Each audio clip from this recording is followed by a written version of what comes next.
Kamusta ka? Narito ang isang maikling mensahe para sa iyo. Alam kong minsan, ang bigat ng buhay ay tila pasan na natin sa ating mga balikat. Parang gusto na lang sumuko, huminto at sabihin, hindi ko na kaya. May mga araw na ang bawat paghinga ay tilang isang mabigat na tungkulin at ang bawat paghakbang ay parang pag-ahon sa isang matarik na bundok. Ngunit hayaan mong sabihin ko sa iyo, mahalaga ka. Ang iyong paglalakbay, gaano man kahirap ay may saysay. Bawat pagsubok na iyong nalampasan ay patunay ng iyong lakas at katatagan.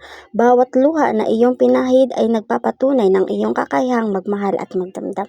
Huwag kang mapagod. Oo, mahirap. Oo, nakakapagod. Ngunit isipin mo ang lahat ng iyong pinagdaanan. Isipin mo ang mga taong naniniwala sa iyo, ang mga taong nagmamahal sa iyo. Isipin mo ang iyong mga pangarap, ang mga bagay na nagbibigay saysay sa iyong buhay. Ang bawat pagsubok ay isang pagkakataon para lumago. Ang bawat hamon ay isang pagkakataon para maging mas matatag. Tulad ng isang punong kahoy na humaharap sa malakas na hangin, ang iyong mga ugat ay mas lalalim at ikaw ay mas titibay. Kaya't lumaban ka. Lumaban ka para sa iyong sarili, para sa iyong mahal sa buhay, para sa iyong mga pangarap.